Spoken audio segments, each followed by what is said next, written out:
Uva. Uva. Okay. Welcome. All right, Maddie, do you want to talk about the book since you picked it? Okay. So this month's book was A Man Called Ove. I know it's pronounced Uve, but Uva. Ove. I picked this because I love Fredrik Backman. One of my favorite books is Bear Town. This one was a little bit different, and I knew it was going to be slightly different, but there's been a couple movie adaptations of it, so I thought it would give us lots to talk about. But basically, it is all about Ove and the old man that lives in Sweden. You kind of learn a little bit about his life here and there, and then you get to see his connection with his new neighbors. Funny, it's odd, but basically he's just a grumpy old geezer. I read his book, Anxious People, and did anyone else read that book or no? Yeah, I did. Okay. I hated that book up until like 80% in, and I kind of feel like I had similar feelings with this one, where not that I found the characters to be unbearable, but I didn't really like anyone. There's little things that he did where he started to get better for me. Like you could tell he really loved his wife and would do anything for his wife, which I liked. And then obviously he starts to be a little more, tries to help out with people and just being kinder in general. But I just found like he was so negative that was almost too much for me. And even the neighbor, she just irked me too. Like he just kind of wanted to do his own thing, and she kept trying to badger him with stuff, which I didn't like either. But yeah, I felt the same way with Anxious People, where like 80% in, I actually started to enjoy, like my feelings about him changed. And then I actually even enjoyed her as well. It was a uphill for me. Final rating of the book. I gave it a 4 out of 5. Okay. Sophia? I kind of had the same sort of feelings about it. I just couldn't, I found the main character very unlikable for most of the book. Like, I feel like if it wasn't a book of the month, I probably would have not finished it. But I mean, towards the end, he got better, but I feel like I still was kind of I felt bad for him, but I still didn't really like him as a character. I'd probably give it like a 3 out of 5. Okay. Taylor, what did you think? Well, okay. I just feel like I'm glad we did it because it's not something I would normally read. So I think this is nice because it's getting me out of my normal genre, which I think is good. But I think first off, I love audiobooks, especially when books are hard to read, because like the audiobook, I feel like I can kind of mindlessly listen to on like cooking dinner or cleaning or whatever. So I liked that I listened to it. But the fact it was Jameson from Spider-Man was the worst. Not how I pictured Uva, like his mental thought going. It just was not my favorite book. I felt like he was not likable, and I felt like there was the chance to make him more likable. I don't know, but I felt like the author just didn't really give him anything to like, even though all these bad things happened to him and I felt bad for him. Okay, but you're kind of like a terrible person like 90% of the time.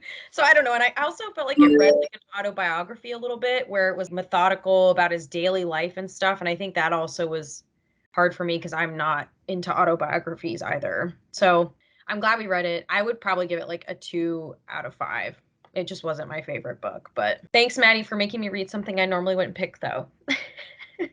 I knew this one was going to be controversial, but it's one that I wanted to read for a while just because I've read a couple of his other ones and really liked it. And so it was one that I never was top of my list, but I knew it would be a good book club pick. Overall, at the beginning, I had a hard time, but I thought the more I found out about him, the more I liked about him. And I think the main thing throughout for me was I felt like he was one person that actions speak louder than words. And he was kind of like a black and white person. He was grumpy and stuff on the surface, but he really was doing what he thought he could to contribute. The whole time I felt like he was trying to find ways to be useful.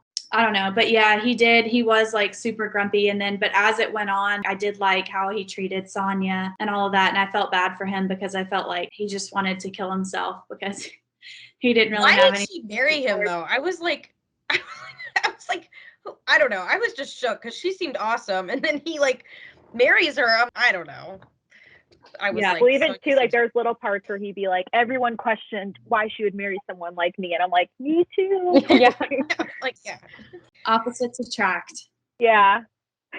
Overall, I think I gave it a 4.1 just because it did make me laugh a couple times. And I did kind of tear up at the end. So yeah, the ending was good. I think this author's cool too, because not everything is a happy ending, and I feel like he's trying to, and I feel like that's real life. So like I appreciate that part, you know. So I think that was kind of nice. But yeah, the ending was definitely a little bit teary-eyed. But I kind of liked when Parvana made it obvious that she knew the whole time he was trying to kill himself. Because when she was like, "Oh, yeah, he's not very good at that" or something, I thought that was funny because she kind of annoyed me throughout the book. But then when you realize that she actually knew what he was trying to do the whole time, it makes me a little bit more like, okay, well, it makes sense now. But for all of our ratings, that gives it an average rating of a 3.27 amongst the guys. 4 of us, which on Goodreads, the average rating is a 4.36. And then on Amazon, it's a 4.6 out of 5. So a lot of people like that book. High. So yeah, so we're definitely on the lower range of that. I know people were writing that they love that book. That's their favorite book, but I wouldn't say that's, I don't know. I wonder how not one of my favorites. It's been interpreted like in 23 different languages. So I wonder, like, I always wonder with his books and stuff, like how much gets lost in translation. Yeah, that's true. Mm-hmm. For the end, though, I was going to ask, do you guys think that at the end, was it where he actually did succeed in killing himself, or was it where the heart issue finally got to him? Because he left the note for her, but I was just wondering if he just always kept that at his side table. Oh, I didn't even think about that. I thought he just died peacefully in his sleep. Yeah, that's yeah, I thought it was the heart thing. I don't think he killed himself because he like he was happy at that point. I feel like he had something to live for, so he was like content. Yeah, because I was kind of questioning it just with him leaving the note there. I'm assuming he just maybe always had it there just in case, but I'm just thinking when she's like, his heart was so big, I was like, oh my God.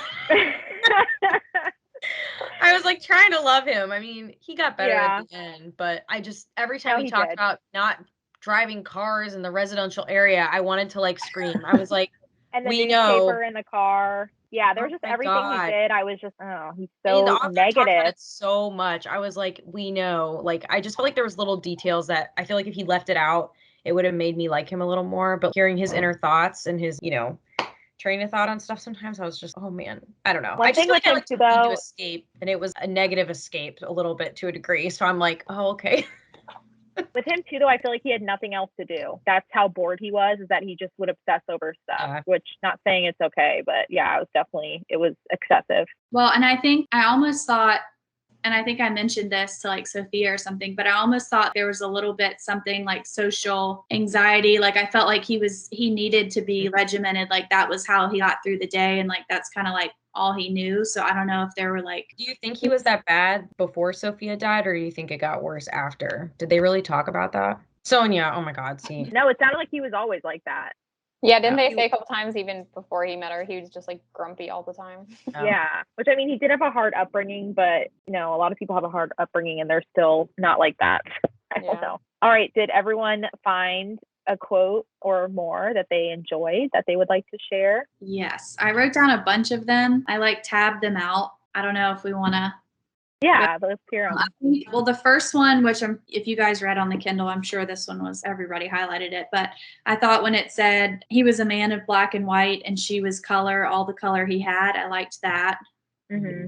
I like that one too. That one was a little bit cliche. And then, I loved the one that Sonia said, like what she said about falling in love. It was like a paragraph. Loving someone is like moving into a house. Yeah, that one was cute. I really liked that section. And then when Sonia said that God took a child from her but gave her 1,000 back for her being a teacher, I wrote down that one. And then also that he never lived before her and he never lived after her. Yeah, that was cute. Okay, some that I have a lot of the ones you just said. I was more so highlighting things he did that annoyed me. When a person gives to another person, it's not just the receiver who's blessed, it's the giver. And then this is something that I feel like everyone here can probably relate to or laugh about. But this was when they were at the hospital, and it says, the doctor sighs again in a way that young doctors with glasses and plastic slippers and a stick up their ass often do when confronted by people who do not even have the common bloody decency to attend medical school before they come to the hospital, because that's, real life. You guys said the color one, and then I didn't have a Kindle, so it's hard for me to like say I highlighted stuff. I was looking up some because there was the one I did like when I can't remember like the exact context, but I think it was when they were on the train together And he said, I just wanted to know what it felt like to be someone you look at. He definitely was soft for her. So I was like, he definitely loved her. So that was cute. There was a lot of cute quotes about her that he said and just like romantic things that she said about him too. So. Oh, there was another one. This wasn't really a quote, but I liked when she was talking about how she got her hair cut, and she said, quote, other wives get annoyed because their husbands don't notice when they have their hair cut. When I have a haircut, my husband is annoyed with me for days because I don't look the same. Oh, it did make me laugh too. I thought that was funny. But I think he like kind of worshipped her, and like throughout, I felt like his love language was acts of service, but like also like his ability to like live was acts of service. So even though like no one cared about the residential area, that was what he felt like he was doing to help out the neighborhood. And then when he bought that girl like an iPad, and when he built her the bookshelf, I appreciated that. Mm-hmm. But like I felt like it was like acts of service. And then I did want to mention, I went back because there was a movie made in 2016 or 2015, but I did notice that like all the houses just in the trailer are so close together. So when he was saying don't drive through the residential area, they were almost hitting the houses if they came down like the little walkway. So did anyone think of a character that they would cast? Because there is a movie coming out starring Tom Hanks. That's who I said. Oh, that is who you said? Yeah. Without knowing that, or did you know? Yeah, that no, I didn't know that. I just kind of came to mind. I thought Tom Hanks is the one that produced like the Swedish film. Oh, he did? Oh. In 2015, unless I got that crossed over, but I saw it was like produced by him. I thought of Clint Eastwood. That would be a good one. That's funny. Yeah, I didn't think of, I didn't really have a picture in my mind for any of the other characters, but I was kind of picturing Clint Eastwood for. Oh. Yeah, for him, I was thinking Robert De Niro in Meet the Fockers. I'm just thinking of an older guy that I feel like could be good at being cranky. And I was thinking of the guy, had to look up his name, but the guy who plays Hannibal Lecter. Oh, my word. Well, Anthony Hopkins, he's like an older, cranky looking guy. I feel like he would be good for that, but. Did you guys think of anyone for the other characters? I couldn't really think of any. Is it Parvana? I said Jamila Jamil. She's, I don't know. I only know her from the show The Good Place, but she's been in other stuff. And then I said for her husband, Paul Bettany, like whoever plays Vision and stuff. Oh, yeah. I feel like he would fit that well. He's like lanky. Oh, yeah. For him, I was thinking like Owen Wilson, but I couldn't think for anyone else. I was thinking of Chip Gaines. Not an actor, but I mean, he's goofy. So okay, I'm just gonna go off the like questions, topics, and questions in the back of the book for book clubs. But the first one was, how does the opening scene in which Ove attempts to purchase a computer express the main points of Ove's ongoing battle with the stupidities of the modern world? Repeat the question. Wait, what? Yeah. Say it again. Basically, like, how does the opening scene? Remember in the first chapter, he's like, he's trying to buy the iPad or whatever. Like, how does that like basically represent the main points of his ongoing battle with the stupidities of the modern world? Like how he thinks like that. He just wants a keyboard, and they're trying to tell him like the keyboard's in there. Honestly, in that whole scene, I was kind of rolling my eyes with the Apple worker because he was just being so rude with him. And which, I mean, I guess the guy could have explained a little bit better, but he was just being so grumpy and negative. So I kind of, which obviously we know that he's very simple and doesn't understand things and also doesn't care to understand things. Yeah, so he doesn't want to evolve. Like he's. Yeah. So I didn't really, I don't know. That honestly, I wish they wouldn't have opened with that scene because right away I was just thinking that he is not an enjoyable person. Yeah, that scene annoyed me a lot. He handled it well because it came full circle. Because at the end, when he bought the iPad for the one daughter, I thought that was kind of sweet because at that point he was like, "Just give me the best thing you have," which is what a normal person would say if they don't know what's going on and they just want like the best thing for someone they care about. I think it came full circle, but yeah, when I first was reading it, I was like, oh my god, this guy is like so cranky and finger pointing and stuff. I'm like, oh my god. Just thinking if I was in that person's place, I also would be trying to push him off to another employee, or I don't blame the employee for acting the way they did. I don't know if that really answers your question, Maddie, but yeah, I was gonna say I think We danced around the question. No, yeah, I felt the same way. But this one was kind of the one that I wanted to ask. But it says, Ove loves things that have a purpose, that are useful. How does this worldview fail him when he believes himself to be useless? How is he convinced that he can still be useful? Thinks it's silly to have, anything extra. Like he's just a very simple guy. And then I feel like he tries to be useful. Like he was saying, like he believes you should do everything yourself and fix the bike yourself and fix your cars yourself and all of that. And then I think he tried to be useful by trying to police the area and keep everyone safe from the cars in the residential area.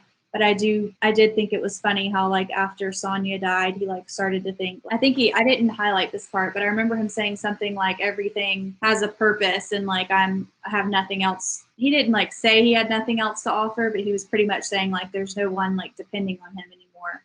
So he's just yeah. Well, I felt like that was the beauty of the whole book was I think the author was trying to show how the community gave him a reason to live. Because all these people, every time he tried to do anything, they would interrupt him or someone would need help with something. And I feel like that just gave him a reason to be alive, which I did think that aspect of the book was sweet. That it was, all these people made him feel loved and he was needed. So. Yeah, because he literally kept telling his wife, oh, you know how they are. Now they've made me live today to fix their problem. He's upset about it, but he's probably not because he feels happy that he's serving a purpose again, Also, I think it's interesting if you look at it from a caretaker point of view, because he went from doing a lot for her to not, even though he worked, it seemed like he did a lot for her. So I feel like that probably was hard to double whammy. He lost his wife and then he also feels like he doesn't have purpose because he lost his job. Literally he has nothing to look forward to or feel like he's helping with. So good observation. Okay, this one says, we all know our own grumpy old men. How do Ove's core values lead him to appear as such a cranky old coot when he is in fact nothing of the sort? Which of these values do you agree or disagree with?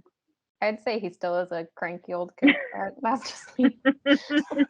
Yeah, I think the whole purpose was he was trying to show that he's not really grumpy. That's a surface level thing. But yeah. I don't know if he fully got there with everyone. Yeah. He got better. He definitely got better. But yeah, he just was he was unbearable at the beginning, the first 80%. Yeah. I feel like until we really got to know Sonia, it was definitely he seemed sad, but I don't know. Maybe I'm missing the sometimes when these books are like this and I feel like maybe I'm missing the point, So who knows? I would love to watch an interview with the author and just see what their perception is of it. I might be missing the actual purpose of the book and just focusing on the fact that he was so cranky, but maybe there's some deeper meaning to it that I'm just totally it's going over my head. So maybe it's appreciate what you have while you have it. And, when you get old, try not to be so ornery about everything. This one says, what did you make of Ove's ongoing battle with bureaucracies that persist in getting in his way? Is Ove's true fight with the various ruling bodies, or are they stand-ins, scapegoats for something else? He hated the white suits. Yeah. I felt really bad for him when he did the whole insurance thing. Yeah. You kind of knew that was coming, that it wasn't going to be true. But I felt really, after he spent all that time building the house. But even that, with the, going back to the actions, acted grumpy and stuff, but he didn't hesitate to run into the fire and yeah. No, he groaned about it, but he always did the right thing and didn't really hesitate to help people. Yeah, and he did have qualities that I admired, even when I think his name was Tom, but the worker who was just really rude with him all the time. And when he finally kind of showed him what was up, and even with Rune, where they all kind of got together with the guy who was being a jerk about taking him away, his character definitely got better. But yeah, I feel bad because obviously he had stuff going on the entire book with them. So it seems like he could never really catch a break. This says, on page 246, the author muses that when people don't share sorrow, it can drive them apart. Do you agree with this? Why or why not? Because if he's just bottling it all up, I feel like that's one reason why he was trying to kill himself too, is he's just doing it all on his own. And then when he finally had people he could talk to and open up to, it made it even if it was the cat, he just wasn't willing to share any of his problem because he was so worried about being a burden on people, which I feel like was why he was so miserable too. He couldn't share the load with anyone. And I feel like when someone dies like that, even though he wasn't necessarily friends with a lot of people, like there was plenty of people that cared about her that he could have leaned on for support. But I think he had such like strict convictions about being a nuisance or, not being useful. I feel like he just was like, I just don't want to say anything. So speaking of the cat, this one goes to Sophia. What do you think of Ove's relationship with the mangy cat he adopts? What does the cat allow him to express he couldn't otherwise say? That was his only redeeming quality, like in the middle of the book. I thought it was cute because then he had like a little friend that he could talk to and be with, so he wasn't completely alone, even though he didn't want to like him at first. I think he started to enjoy feeding him tuna every morning. The cat was like his spirit animal. It was like mangy and beat up and kind of an ass, not very nice. And did you guys feel like it was a little bit maybe an extension of Sonia? I felt like that in the beginning, yeah. Yeah, because there's like times where he would be trying to do something and it seemed like the cat would always interfere. If he was in the middle of, I don't know, just planning something or thinking about doing something, the cat would always end up somehow stopping it from happening. I felt like that too, like it was her reincarnated or something. This one goes back to like the Spain trip. It says on Ove and Sonia's trip to Spain, Ove spends time helping the locals and fixing things. How does Ove, the hero, compare and contrast to his behavior in the rest of the book? Is that Ove's true personality? I did think it was funny that like he couldn't like enjoy himself unless he felt like he was like earning it. Like I felt like he always felt like he wasn't earning it unless he completely did it himself. Even when he was on vacation, he was trying to like places where he was staying. Yeah, it was exhausting. I was like, chill. Could you imagine going on that trip with him and being his wife? I'd be like, oh my God, who am I married to? It was like nice, but I also felt like he couldn't just relax. Like everything was so uptight. Uva, it's fine. It's gonna be okay. It's Uva, I swear. Ove. I know all the real. I'm trying to. The one guy is Runa. You were saying something else. The friend that he did. Rune. I thought it was Rune. No, it's Runa. I mean, I'm assuming like they talked to the author about the correct pronunciation. Oh no, they definitely did. I kind of like Uva more than Ove, and I feel like it fits him. It's like Uva, like it's just dark and. Well, I thought it was funny that the American adoption of the movie is going to be, what did I say, Oslo? Otto. Yeah, Otto. Yeah. I don't know how they're gonna. I hate to be like that, but what is that movie gonna be like? It's gonna be him trying to kill himself, and then people stopping him, and then he's like, "Never mind, I have purpose now. I'm not." I feel like in the movie it might be because they don't have as much time, so I feel like they probably won't make him as grumpy and unlikable. I feel like if they're seeing his wife and like how he loves her, I feel like that'll. I think it'll make it more emotional, where you're not feeling, because I think that's one thing too. Reading about him being grumpy and it was a book, so it's longer, and it just was really beaten into us, his character. Yeah, like his inner monologue. It was just excessive. And I don't think it would be like that. They wouldn't be as excessive. I don't think they don't have time for it. I would hope. True. But I feel like Tom Hanks playing it. Tom Hanks, no matter what. Like, so sweet. I'll be like, oh, can't help but like that guy. Okay, last one, and then there's a question I have for you guys. But it says Ove and Sonia's love story is one of the most affecting, tender parts of the book. What is the key to their romance, and why do they fit so well together? You said it earlier, Maddie, with the opposites attract, but I know we all said it already, but I definitely was thinking, what was she thinking? Obviously, they definitely balance each other out well. He probably reminded her of her dad too. Like her dad seemed similar to him, so maybe that was one of the reasons why as well. But I thought, and maybe I was just wishing this upon it, but I thought that like she thought he had a good heart and that he was like an honest man, and I don't know, she felt like comfortable. She saw through like the grumpy and thought he was like a sweet, honest guy. I was laughing when it said that she knew that he was lying about being in the military because he wasn't, the time they get out and he's not wearing his uniform, but that she thought it was sweet that he would just get on the train to talk to her, which I was like, okay. I don't know if it was just me, but I would be like, you are creepy. It seemed like he was also, I know she said that he would listen a lot. From what was said, it seems like everyone would tell her how beautiful she was all the time, but maybe they didn't really pay attention to her as a person. I feel like I can't imagine him being like intimate with her. Did they ever kiss in the book or anything? I'm just like, sorry. Oh, I was saying with the train thing, I think it's one of those things where like if both people are into it, then it's cute. But if like one person is not, then it's like stalker and creepy. Yeah. So the last question here, and like this was something that I think went over my head. It says Saab, Volvo, BMW, or Scania. Oh my God. Get the car thing. The car. I've seen so many sobs lately, I want to die. I'd pick a Volvo. I'd pick a Volvo too. I'd go Volvo. That was one thing that also annoyed me was that their whole friendship, one of the things that kind of triggered was that he bought a BMW. Really? I didn't get like because he referenced that several different times about like Yeah. men's car. It's foreign. He was like wanting people to buy I guess Yeah. I guess that a was Swedish car. Which she had a personal connection with the Saab, but still, I was just thinking they really were so similar. And to just be, it said they were always off and on with stuff, but they seemed to always be on the same page. They were like always there for each other if they needed to be. But then to stop talking over a car choice, I was just, Yeah. didn't love it. okay. What would you pick, Maddie? Volvo. Okay, we're all Volvo. Volvo girls. Volvo girls. So that's a wrap on Uva. I say we watch the movie when it comes out. Yeah. Brett, did you want us to do a wrap up of what we read, what else we read in Yeah, let's talk about what Oh. we've read this month because I'm hype.